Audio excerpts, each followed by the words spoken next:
Vous écoutez Passeur de mémoire, un programme audio proposé par La Parole Donnée.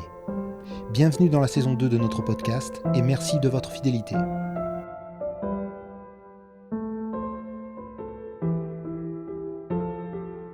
Boris Touati est un jeune homme pressé. À tout juste 30 ans, il a derrière lui une expérience professionnelle déjà longue dans la communication, l'édition, la culture et maintenant le café. Petit-fils du fondateur des cafés Maurice, une marque qui dans les années 60-70 employait plus de 200 salariés à Toulon et distribuait ses cafés dans la France entière, Boris Touati a décidé de ressusciter la marque familiale il y a presque un an. Depuis cette date, les Toulonnais peuvent de nouveau déguster le café au célèbre prénom. Boris Touati, quand avez-vous réalisé que votre destin professionnel passerait obligatoirement par les cafés Maurice ? J'ai travaillé et je travaille toujours dans le domaine de la communication et de l'affichage depuis presque 10 ans. Et depuis que je suis tout petit, j'ai ce rêve en moi. J'avais ce rêve un jour de relancer l'entreprise familiale des cafés Maurice à Toulon. Moi j'ai découvert les cafés Maurice quand j'avais 13-14 ans en étant chez mes grands-parents, en trouvant des petites images qu'ils offraient à l'époque dans les paquets de café, des petits écussons avec les provinces de France ou l'histoire de France. Et un jour, mon grand-père m'a raconté son métier, l'histoire. Et j'avais pas vraiment conscience de la puissance et de l'importance, du moins, que cette entreprise avait sur l'agglomération et même en France. C'est plus tard, quand j'ai commencé donc, mon travail, mon activité professionnelle, on me disait, mais t'es le petit-fils de Monsieur Maurice, des cafés Maurice, oui. Et puis souvent, ça revenait. Et un jour, par le biais de différents témoignages qu'on m'a adressés, j'ai pris conscience que c'était une entreprise qui était sur le plan national, leader, dans les années 50, 60, 70, et que c'était une entreprise qui avait plus de 200 salariés sur Toulon, qui était très importante et qui était reconnue dans son domaine. Et depuis toujours, moi j'ai écrit un livre en 2011, j'avais 18 ans, j'ai écrit un livre sur l'histoire en fait de ma famille, mais en fait donc l'histoire des cafés Maurice, et donc qui a été édité dans une maison d'édition toulonnaise, GS, qui n'existe plus.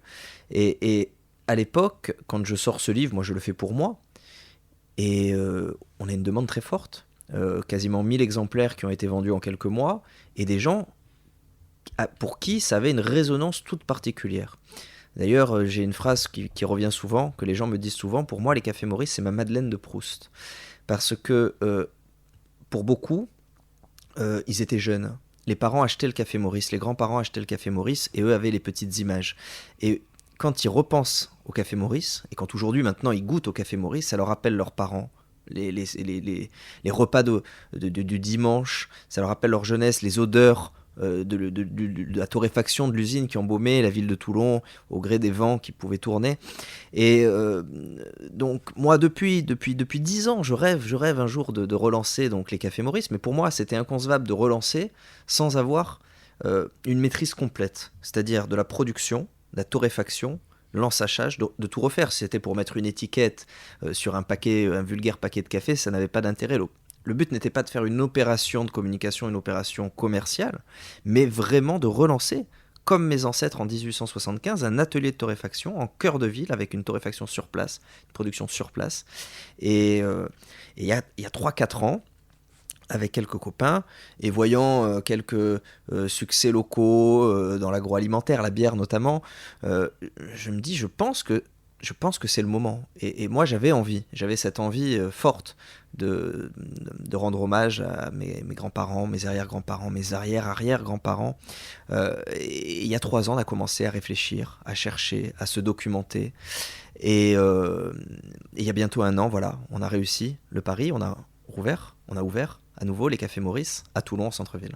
Comment a réagi votre grand-père lorsque vous lui avez annoncé que les cafés Maurice allaient de nouveau être commercialisés ? Mon grand-père, aujourd'hui, il a 92 ans. C'est une personne âgée, mais qui a toute sa tête, tout son esprit. Je l'ai tenu au courant, finalement, très tardivement. 2 semaines avant l'ouverture. Donc, c'est-à-dire près de 3 ans et demi après avoir entamé les premières démarches. J'avais tenté de lui glisser quelques bribes d'informations, mais pour lui, l'arrêt des cafés Maurice a été un choc très profond. C'était l'entreprise de son père, l'entreprise de son grand-père. Et quand lui en était le dernier PDG, c'est lui qui a arrêté l'entreprise, qui a déposé le bilan. Donc pour lui, ça remontait à des souvenirs très, très tristes, très puissants. Et à chaque fois que j'en parlais, il me décourageait un petit peu en me disant « Mais qu'est-ce que tu vas te lancer là-dedans ? C'est très compliqué, c'est un produit... » Mais dans son esprit, lui, à l'époque, il torréfiait à Toulon 10 000 tonnes. C'est-à-dire l'équivalent d'un Malongo aujourd'hui. Donc moi, jamais, aujourd'hui, c'est impossible de retravailler sur des quantités pareilles. Mais lui, quand il m'en parlait, pour lui, quand je lui dis je vais relancer les Cafés Maurice, il pensait usine de 4000 m², 200 personnes. Dans son esprit, on était là-dessus. Alors que pas du tout. Aujourd'hui, on est dans la dimension humaine. On est vraiment comme en 1875. Vraiment. Et encore, même au début des années 1900, ils avaient des outils d'empaquetage automatique que nous n'avons pas aujourd'hui. Dès 1910-1920. Donc, au début, voilà, un accueil un petit peu... voilà. Et puis, quand il est venu qu'une seule fois, hein, il se déplace très peu aujourd'hui, une seule fois, très grosse émotion, une fierté incroyable. Et je sais que moi, je le vois tous les 2 jours. Il habite en centre-ville de Toulon. Je le vois tous les 2 jours, tous les 2-3 jours. Et il n'y a pas un moment où il ne me demande pas comment ça se passe. Et je sais que ça lui fait très plaisir en tout cas. Le marché du café est aux mains de multinationales qui brassent des milliards. Comment vous êtes-vous préparé à cette confrontation commerciale ? Ma force, c'est que je ne m'occupe absolument pas des autres. C'est-à-dire que pour moi, je n'ai ni la prétention ni l'envie de me dire je suis un concurrent de Nespresso, ou je suis un concurrent de Malongo, ou je suis un concurrent de Lavazza, ou Jacques Vabre, ou Carte Noire, ou tout autre industriel. Moi, quand j'ai lancé avec mes convictions, sérieux, honnêteté, qui sont des qualités que j'applique dans tout ce que je fais. Et pour moi, quand on travaille avec ces valeurs-là, ça ne peut que marcher. Parce qu'on propose un produit qui est de très haute qualité, qui est local, et surtout, qui est à un prix qui est cohérent. Donc, finalement, moi, Nespresso, je m'en occupe pas, et les autres non plus. Nous, on a fait ce qu'on avait à faire. Et aujourd'hui, le pari est réussi. On est à plus de 200 000 capsules compatibles Nespresso vendues en même pas un an. 200 000. On fait dans nos capsules, c'est notre café qui est encapsulé. Il n'y a pas d'agent moussant, il n'y a pas de conservateur. Et on est à des prix qui sont équivalents à Nespresso, voire même sur certaines références moins chers. Moins chers, alors qu'on fait tout sur place. Et c'est là où les gens se rendent compte finalement que consommer local, ce n'est pas plus cher. Et consommer qualitatif et faire travailler. Moi, j'ai créé 5 emplois en moins d'1 an. On a des perspectives de développement qui sont énormes avec des embauches. Et les gens s'en rendent compte. Et aujourd'hui, un paquet de café dans une grande surface, 250 grammes, qui est le conditionnement moyen, on est autour de 2, 3, 4 euros. Nous, on démarre à 7 et on va jusqu'à 10 euros. Mais finalement, quand on regarde le coût par tasse, avec un paquet de 250 grammes, on fait une trentaine de tasses. Avec un paquet à 3 euros, ça va coûter 5 centimes. Avec un paquet au double, ça va coûter 10 centimes. Donc en fait, quand on regarde le coût par tasse, on se rend compte que la différence n'est pas énorme. Quelqu'un qui va boire 1 ou 2 cafés par jour, il va acheter 500 grammes par mois, ça va lui coûter 10 euros. C'est rien. Et moi, ce que je veux, c'est que les gens reprennent plaisir, qu'on arrête de boire le café par habitude. On va dans un café, on boit un café, on ne sait pas d'où il est le café, on ne sait pas l'origine, on ne sait pas le terroir, on ne sait pas le torréfacteur. On n'a pas d'éducation en France sur le café. On l'a sur le vin parce qu'on est producteur, mais le café, c'est un produit quand même. Il y a plus de 100 pays producteurs dans le monde, il y a des terroirs, il y a des régions. Quand on dit « j'aime un café du Brésil », le Brésil, c'est quasiment aussi grand que l'Europe. C'est comme si de dire « j'adore le vin européen » ou « j'adore le vin français ». Mais non, j'adore le Bordeaux, le cépage, le Cabernet Sauvignon. Et dans le café, c'est pareil. Donc on essaye, sans prétention, je dirais pas d'éduquer parce que le mot serait fort, mais on essaye de rendre accessible un produit, de faire découvrir des terroirs et de se rendre compte que finalement, il y a des goûts. Et quand les gens disent « oh j'en ai marre de boire le café, il est amer, il est machin », mais je mets 2 sucres, parce qu'en fait, le café que l'on propose habituellement n'est pas du bon café. Et la clientèle qui vient chez nous redécouvre le produit, prend plaisir, et on a énormément de gens qui mettaient un sucre dessus qui aujourd'hui ne sucrent plus. C'est un exemple parmi tant d'autres. Comment les Toulonnais ont-ils accueilli le retour des Cafés Maurice dans leur ville ? Le retour est incroyable, hein. Et d'ailleurs, il l'est encore aujourd'hui. Tu as vu, quand on est passé en bas, cette dame qui nous félicite encore tous les jours. On a peut-être 50, 100, 200 employés anciens torréfacteurs qui sont venus, qui ont vu les nouvelles machines, qui ont voulu rester un peu avec nous. C'est toujours un moment de partage et d'échange. Et comme je disais au début, c'est vraiment la Madeleine de Proust des Toulonnais. Ça éveille en eux des réflexions et des pensées positives. Et nous n'avons que d'excellents retours. Les gens vraiment sont... Et puis moi, je prends énormément de plaisir à rester en terrasse ou à rester derrière le comptoir pour pouvoir justement, parler, échanger. Et ils sont toujours avec une anecdote, une photo. Combien sont venus avec des photos? Voilà, mon père, mon grand-père, avec la 4L, qui livrait le café, qui était commercial. C'est incroyable, incroyable. Que souhaitez-vous dire ou démontrer en relançant cette marque créée par votre grand-père ? Moi, pourquoi j'ai relancé les Cafés Maurice, c'est absolument pas pour des questions financières ou autres. Ça m'en a coûté beaucoup plus que ça ne rapporte. Un jour, je l'espère quand même, on pourra en vivre. Mais en tout cas, c'est vraiment la passion qui m'anime. Et c'est la passion qui anime aussi toute l'équipe qui travaille. J'ai des collaborateurs qui sont exceptionnels, qui connaissent le métier sur le bout des doigts, qui connaissent les origines, qui peuvent parler café. Et on est tous vraiment passionnés. Et je pense que ça se ressent dans la façon dont on présente les produits, dans la façon dont on explique aux gens. Voilà, vraiment, c'est la passion et c'est vraiment l'envie. Moi, mon credo, c'est que demain, la France boive du Café Maurice et qu'on remette un produit de qualité sur les tables. Est-ce que votre famille et les banques vous ont suivi facilement dans cette aventure ? Alors, on m'a suivi très facilement, que ce soit les banques ou mes actionnaires. Pourquoi ? Parce qu'ils me connaissent et ils savent que quand j'ai une idée en tête, je vais jusqu'au bout et je fais les choses bien, sans me jeter des fleurs. Mais non, c'est un actionnariat qui est à 98% familial. Voilà. Il y a quelques copains, 2 pour ne pas les citer, qui sont dans l'affaire parce que je leur ai demandé d'y être, parce qu'ils ont été présents, ils ont été importants dans le montage et dans leur expérience. Donc j'ai tenu à ce qu'ils aient une participation avec nous.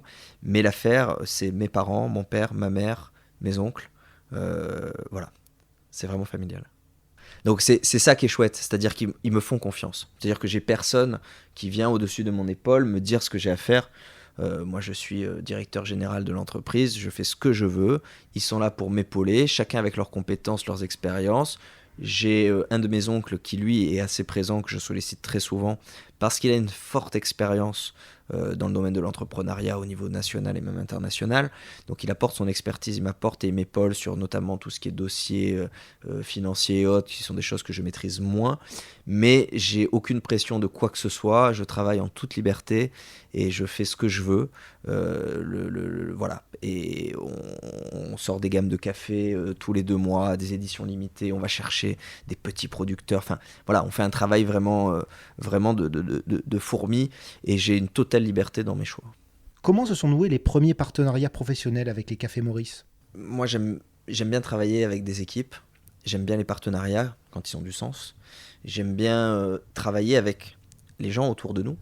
Donc on a nos petits biscuits bord de tasse, nos petits cookies Maurice qui sont fabriqués par Péché Gourmand, qui sont en face. Donc c'est une biscuiterie locale, sifournaise.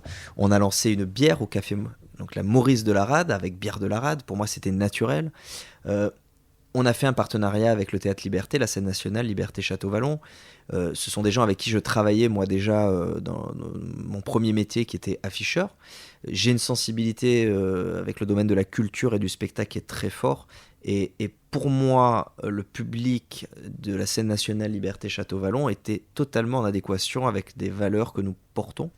Donc, au lancement donc, des Cafés Maurice, je leur ai proposé d'être partenaire. Bon, après, on a réfléchi à cette idée-là. Si bien que là, nous venons de lancer une édition limitée pour célébrer les 10 ans de la scène nationale Liberté, donc qui a été confectionnée avec les équipes, avec Charles Berling, avec les équipes du théâtre. Les Halles de Toulon, c'est tout naturellement, puisqu'ils sont au bout de la rue, qu'on a travaillé avec eux. Donc avec le Zénith de Toulon également, le Palais des Congrès.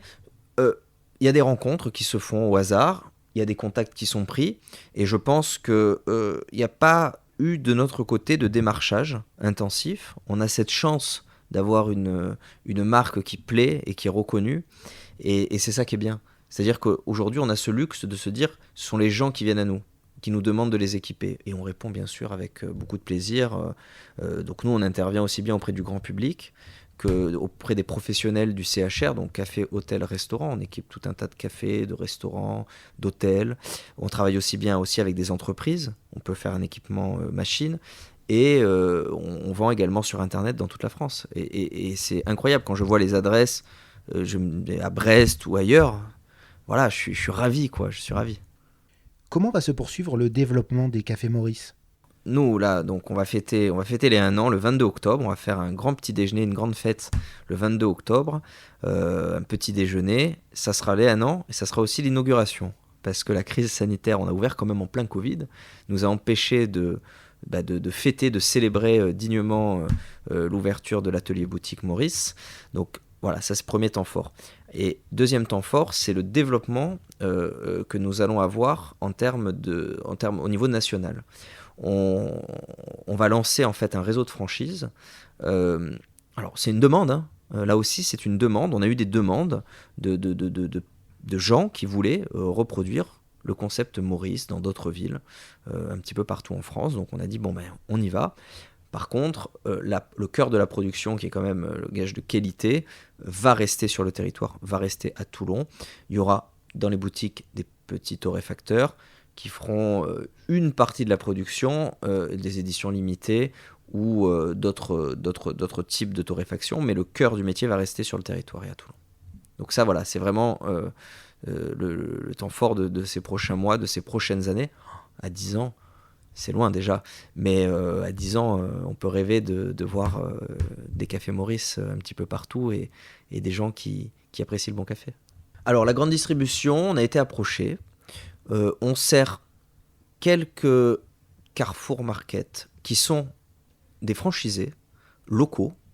Donc j'ai accepté ça en concertation avec l'équipe parce que déjà ce sont donc des locaux, ce sont des entrepreneurs locaux et la seule condition était qu'on ne soit pas relégué à un cartel régional mais qu'on soit au milieu des acteurs internationaux et des industriels.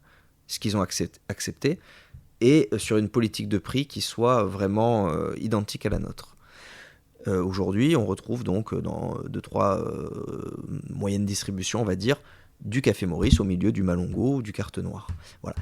Maintenant, l'objectif n'est pas de développer la grande distribution au niveau national. Ça pourra être une piste de développement, mais sur une gamme de produits clairement identifiée, différente.